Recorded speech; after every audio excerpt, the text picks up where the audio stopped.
uniqueness of animation. Quick epilepsy warning. If any of you are sensitive to flashing lights or images, please leave. I don't want to cause a seizure. So this is stuff that I watched as a child. You know, the occasional Nicktoon, Ninjago for some reason. This is the stuff that I watch now. Now, many of you may actually be questioning why a man with a full beard is watching children's cartoons currently. And actually, I can answer that with a combination of a little bit of nostalgia, frankly, but also some are actually quite funny, some are complex, and some are extremely compelling. But first, before I go any more into animation, I need to actually define what animation is. Animation is a collection of moving drawings or models to give the illusion that they are actually real beings. Right here is one of the most simplest models of animation, specifically the bouncing ball. It's used by a lot of animators to practice the principles of animation. So yeah, it just moves, just bounces. That's all it does. Now I must define what animation is not. Animation is not a genre. Animation is a medium. A genre has expectations and limitations. In a comedy, there will be humor. In a tragedy, there will be a downfall. In an action and adventure, there will be action and adventure. Animation is not limited by any of those things. It can be anything. Animation can be action, as seen by Genny Tartakovsky's Primal. It can be comedy, as seen by The Simpsons. Or it can be drama, as seen by The Breadwinner. All of them excellent pieces of media, by the way. Now, another thing about animation is that it's inherently complicated, such as with the 12 principles of animation as outlined in some Disney animators' book, The Illusion of Life, modeled here. The book outlines what we call the 12 principles of animation. You got timing, staging, exaggeration, anticipation, straight ahead versus post and pose, solid drawn, arcs, follow through and overlap, swash and stretch, secondary actions, appeal, and easing. I don't expect you to internalize and remember all of that, Neither do I. Suffice to say, all of these principles are, in their own way, extremely important to the process of crafting a good-looking cartoon. The book outlines what... Okay, thank God. Another thing is that there's a general desire for an illusion of movement, as quoted by The Illusion of Life. For some presumptuous reason, man feels the need to create something of his own that appears to be living, that has an inner strength, vitality, a separate identity, something that speaks out with authority, a creation that gives the illusion of life. I believe that the fact that we are made in the image of God is that original reason. The reason that we pursue this animation is similar to how God pursued the creation of life. And such as described in Genesis 2:7, then the Lord formed a man from the dust of the ground and breathed into his nostrils the breath of life, and man became a living being. Similar to how God breathes the breath of life into dust, we breathe the breath of, or at least the illusion of the breath of life, into paper, into ink, into clay, and into code. Now, to talk about Christianity and animation, I must, of course, talk about VeggieTales. The unique thing about VeggieTales is that it's actually good. A lot of Christian animation struggles. And another cool thing about animation, about VeggieTales specifically, is that they implemented a new technique in 3D animation called lattice deformation, which actually allowed their characters to be extremely expressive, such as this, the funny tomato. Generally, Christianity is also, or not Christianity, Christianity and animation can also be extremely beautiful, as modified by this short film. I can't play the full thing because for time constraints, but it is really pretty. Who do you say I am? Jesus once asked his followers this question. Who do you say I am? A prophet with a new teaching? A healer to the sick? A savior to a lost world? Jesus claimed each of these, but most importantly, he claimed to be God in the flesh. At the dawn of time, he ignited human history when he spoke. He breathed life into the lungs of the first man and woman, and every inch of creation itself. All right. Another great piece of Christian animation is The Prince of Egypt. Ironically, this was actually made by a secular institution called DreamWorks. I think that this is one of the greatest representations of the glory of God ever created by animators or filmmakers in general, because of the power, the soundtrack, and the magnitude that is shown in the scene where God parts the Red Sea.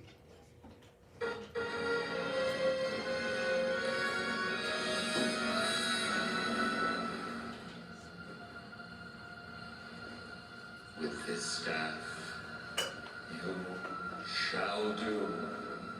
My wonders.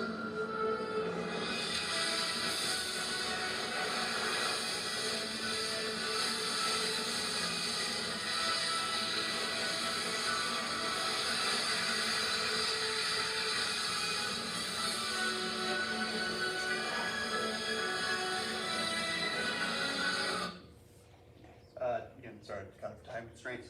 Another thing about the Prince of Egypt is that another thing that fascinates me is that the composer Hans Zimmer actually said that he wanted to create a film that did not emulate the Bible barely at all. He wanted to make something that would be more for modern audiences.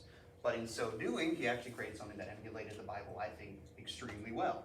All right, now here's the funny man on the screen is a character from the film, the uncompleted film, The Thief and the Cobbler. Originally created by Richard Williams, it was worked on over 28 years but could never be completed. One, because of the complexity in that animation, another because of budget constraints and other weird happenings, and another because a company came in eventually and just shut it down. This is a piece of restored animation from the film. I have power over people, though they may appear complex. For me, they fall like playing cards, and I control the decks.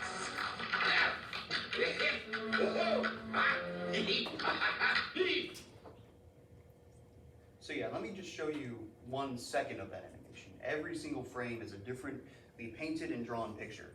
1, 2, 3, 4, 5, 6, 7, 8, 9, 10, 11, 12, 13, 14, 15, 16, 17, 18, 19, 20, 21, 22, 23, 24. Each of these frames are drawn once every, gone a little too forward. Each of these frames is drawn to be only 1/24th of a second in that animation. Yet every single frame is hand painted. These cards someone had to go in and then repaint over these cards. Every heart, every diamond, every single blue sponge on this dude's skin is created with the intention that it's only going to be 1/24th of a second. Another thing that is interesting in, there we go, animation is video game animation. In fact, it's extremely important to the mechanics of video games of the actual animation. Right here is Super Mario from Super Mario 64. This is his triple jump. And the point of that jump is to show that progressively, as you jump higher until you reach the landing. What's fascinating about it is that it's actually animated as if it's on a trampoline instead of actual, like, physical normal jumps, which actually illustrates better than I would say normal jumps would, that you're progressively getting higher. And also, I can't really show this because it's school, but in games such as Call of Duty or modern shooters, the reload animation is actually used to monitor the amount of time it takes to reload and stuff like that. So yeah, in this case, it's extremely important to the mechanics of games. This is Metroid Dread. This is a video game that I've played. It's T-rated, and granted, like, I just think animation's cool, and I think this is cool.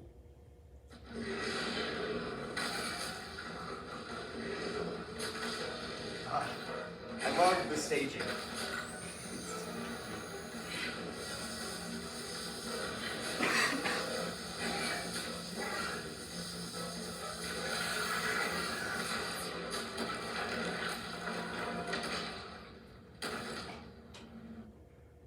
The way that a bounty hunter can take down a giant beast is best illustrated in that piece of animation. Another thing that I love about animation is the fact that it's actually it's still being used and widely acceptable today, specifically by animators such as Felix Colgrave right here.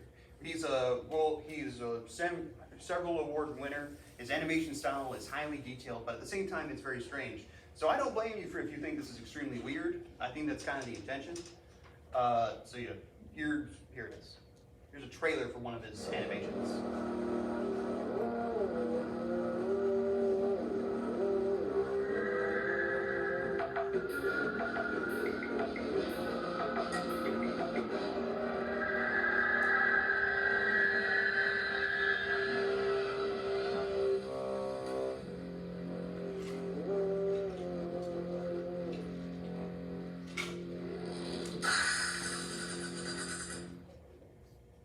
Weird.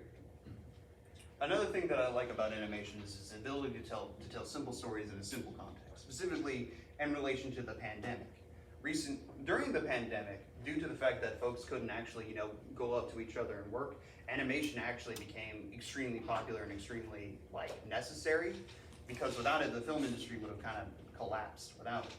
Granted, this short film does not illustrate that, but it is somewhat a reflection of a person's difficulty in dealing with the pandemic.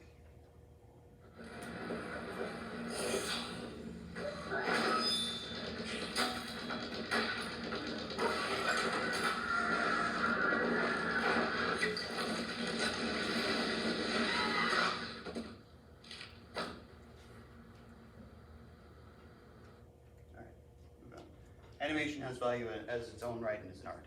As similar as it is with paintings, as similar as it is with books, as similar as it is with music, as that has value as an art, animation has value as an art, overall. And it has moved me to my core multiple times. All right. Thank you.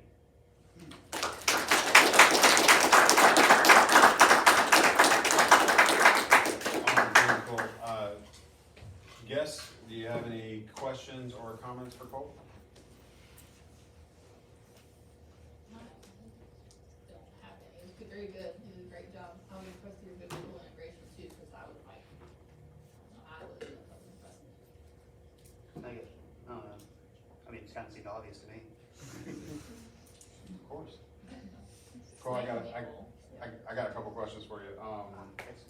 So, one, yeah, with the integration, with the biblical integration and I think there was some worldview thinking in there as well, that here you have people interested in, could you go back to that quote?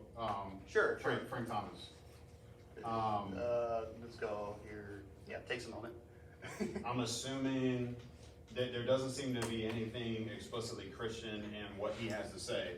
Not from what I've read in the book. Right. So, but with the eyes of a Christian, with the heart of a Christian, and then taking something that you're passionate about, namely animation, I don't want to say that it makes sense why you would see the connection, right? Because I think there is a lot of worldviewish thinking that seems very. It seems like there's this latent Christian feel to it, right? Yeah. That when he's talking about, for some presumptuous reason, like some deep, meaningful thing, that man feels the need to create something, that creativity that appears to be living, and then he goes on to talk about something that speaks out with authority. So now we have creativity, we have authority, and then, I missed one, vitality and a separate identity. Like there's an identity being painted. Like all of these are very, very heavy topics that we've been talking about all year. In terms of personal identity, in terms of creativity, in terms of the authority that, for us as a Christian, that God and God's Word has in our lives. So that's the connection that makes sense, that you would see that type of thing in something like animation as a Christian, coming from a Christian perspective on this particular topic. I get you. And one of the fascinating things about this book is that in the book there's a picture of a cave painting, and you can actually see the intention of the movement in the deer that are running in the painting. It's fascinating, and I just think it's really cool how throughout human history we've just kind of finally found a way to illustrate that and show our world off, essentially. Yeah, there's a lot of imago Dei in this project, right? There's a lot of the image of God being expressed in human interest and human activity. All right, so question. What do you make of, so you mentioned Hans Zimmer, maybe you need to explain this a little bit more. Okay. Hans Zimmer, the not conductor, composer, writing the music for Prince of Egypt. Yes. Explain to us again what the intentions were, because I think you mentioned he didn't want something too terribly biblical, it sounded like. He did not, no. So then what, and then attached to that, what are your thoughts on and then you mentioned it seems like he ended up with something whether he wanted to or not. That did a very good job of expressing it. So it's almost like here's another medium of creativity. Oh, sorry. No, you're good. Another medium of creativity, music, that was a lot more biblical than even the person writing it wanted it to be. Now, in the interview that I watched, this was a while ago, it's like Prince of Egypt, Kings, and from dream to screen or whatever. It was like he was describing how he did not want his music to sound essentially Egyptian or ancient for that time. And the way he described it was like, I'm not too concerned about making this a Bible film. I'm not too concerned about making, or that's a specific quote, or rather, sorry, he does not want to make this specific film a real Bible picture. He just wants to make something that's epic, that's grandiose, and that appeals to the modern ear. Similarly, I think that sorry, what was the second question? So like why do you think that is? Why do you think that even though he wasn't aiming for something too intrinsically biblical, he ended up with something that did the job really, really well? Like it told a biblical story really, really well. I think because it's like, to me, the modern audience, it appeals to me, because that was his original intention. But like, for it to appeal to the modern audience in general. Another thing is that like, it just sounds epic, it sounds grandiose, it sounds like God actually comes down and separates the sea, and that the people around it are amazed, and that the water, even the water animation reflects it as well. Right. Yeah, that kind of thing. So if I could throw a word, I'm sorry for taking this as a teaching moment, but I love the artistry that he's pointing to. It seems the word that I want to throw in there is transcendence. There's something about art, good art, that transcends our normal experience. Good poetry, biblical poetry, tries to get you to see the world from a perspective you've never seen it from. Good art is going to give you that view. It's going to give you the actual sounds and sights and experience from a perspective that you've never experienced the world before. So there's a transcendence to good art that I think is what's knocking on the door, which is why you can have this world-class musician who's not really intending to do anything too terribly biblical, and it just aligns so well with this very biblical story, because there's something not just transcendent about art. I think there's something transcendent to the biblical narrative, that this is going to be something that all people in all places are going to be intrinsically interested in. Like the story of Joseph is just one of those stories where I don't care who you are, it's a good story. But it's also a transformative. So out of that transcendence comes transformation. Anyways, I'm gonna stop serving that. Is there any other Love the questions? idea. Yeah, one other question, just because you told me about it before, explain the one, the card guy? Yes. The guy throwing the cards back and His forth? name is Zigzag. It's the Grand Vizier or whatever of the. Okay. He's basically, Jafar from Aladdin. He's that guy. Okay. So explain the one little detail I didn't hear you mention in terms of the deck of cards. Yeah, I would.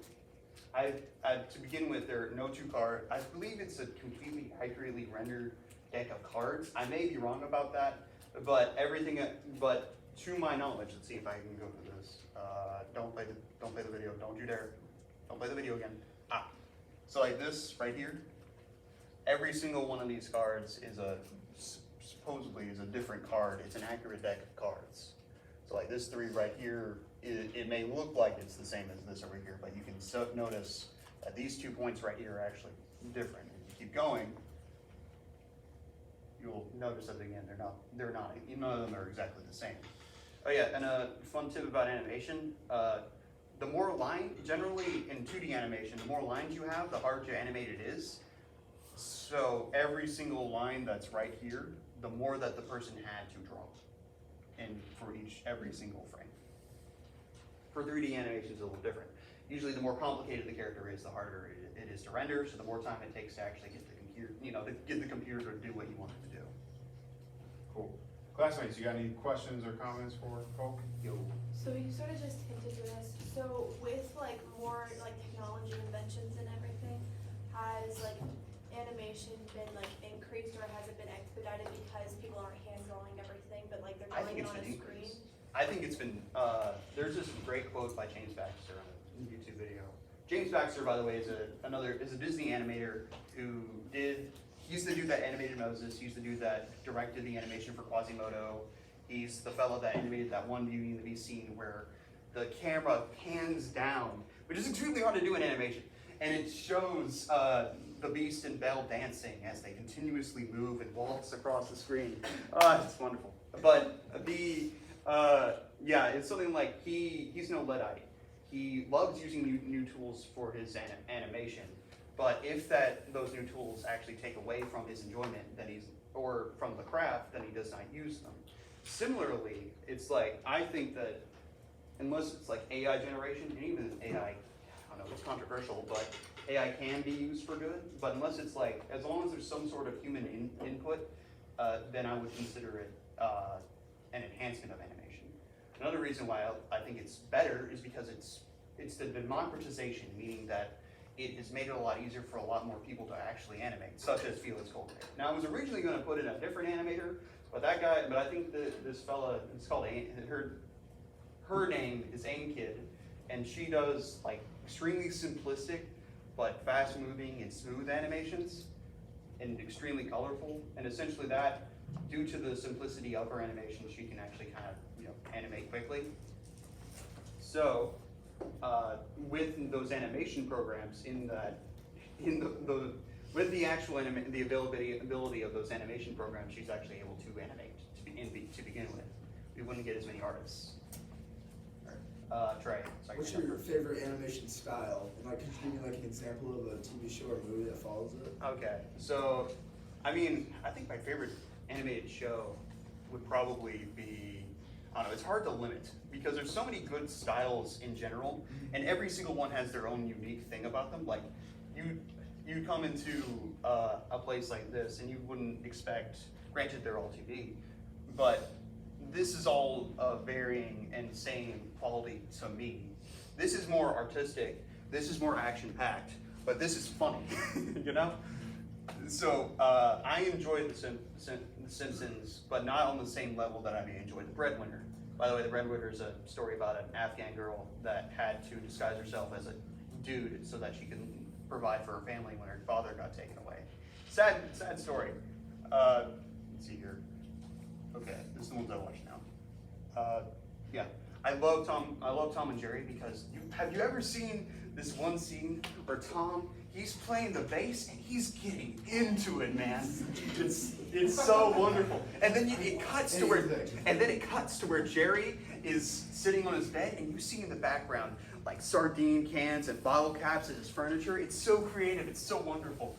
I also like I don't know. I also really love the Clone Wars style. Like there's this one scene where they were moving through a war zone as a kid, and this was me as a child that I didn't really, understand. And most of the time they're just killing robots, essentially. But then there's this dude that's like this blue fella that just after they destroyed his vehicle or whatever, he's begging for his life in a different language, and Captain Rex walks up, shoots him in the head, and moves on. It's insane. It's insane. And that really stuck out to me as a child because it was so intense. I don't know. Because it was so intense, but it was just kind of shrugged off, and it was like, oh, this is war. I don't know. I hope that answered your question. Yes, it did. They're probably dead. No, your hand was up first. So, do you know how they get more animation from realistic these days? One thing is a high amount of computing. I don't really fully understand it myself, but I know that with the advancement of computers, it's become a lot easier for it to get realistic. Going back to the Prince of Egypt scene, the reason that movie is, 20 years old now? But the water animation still looks beautiful, not because they actually went for a more realistic look, like they may have in Toy Story or even Shrek, but because they went for a more cartoony look that went along with that style. That's one reason why I love animation.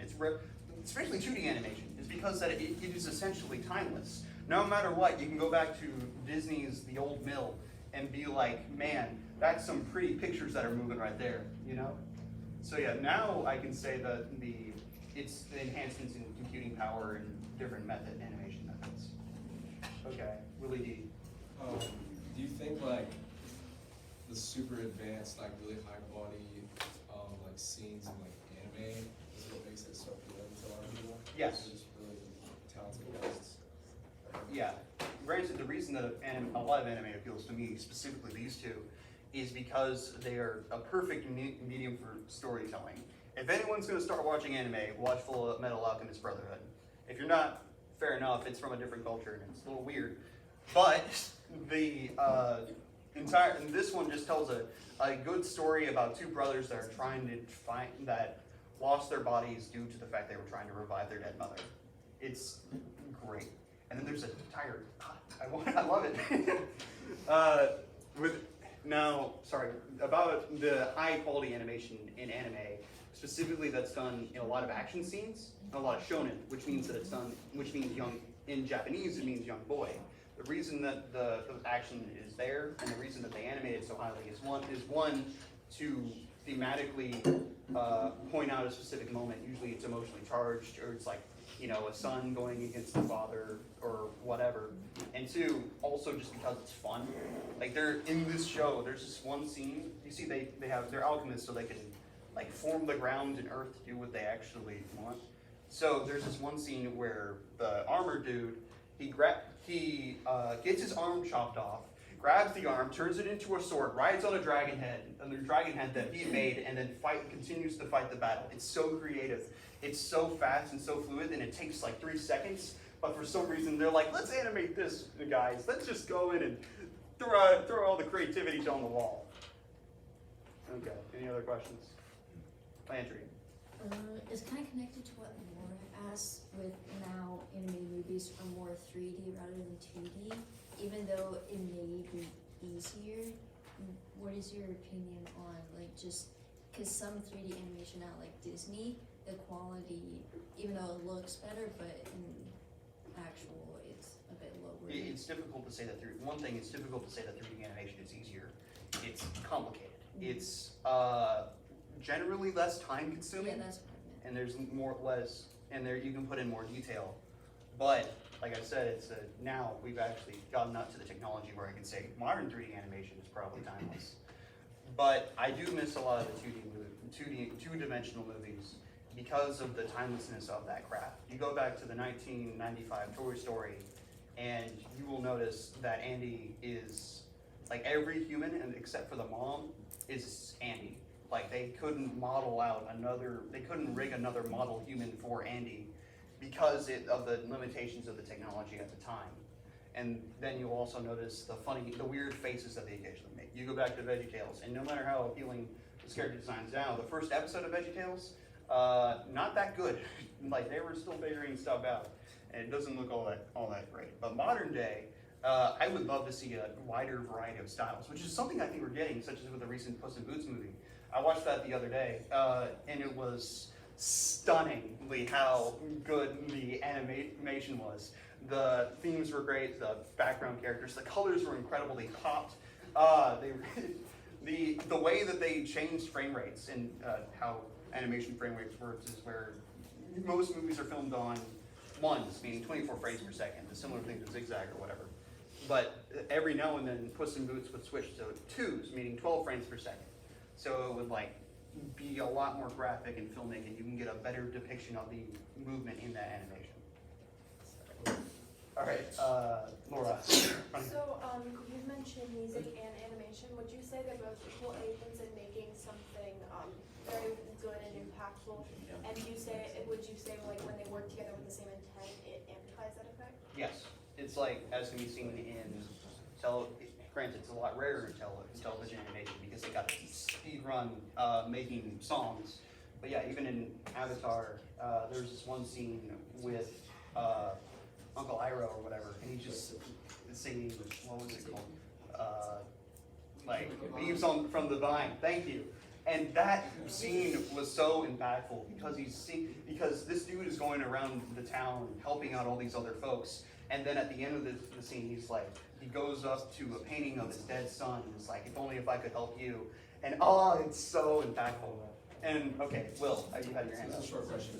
You're talking about like twos or whatever, like those shorter frames.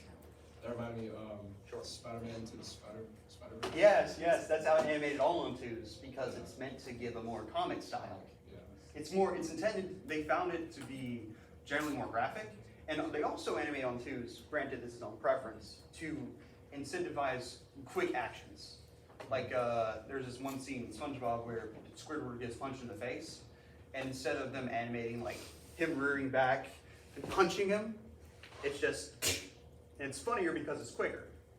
It's better timing. Yeah. Any other questions? So when I said pick something for your senior seminar that you're passionate about, this is what I'm talking about. Could you tell that Cole is passionate about what he's talking about? That's good. That's good, man. Thanks. Appreciate it.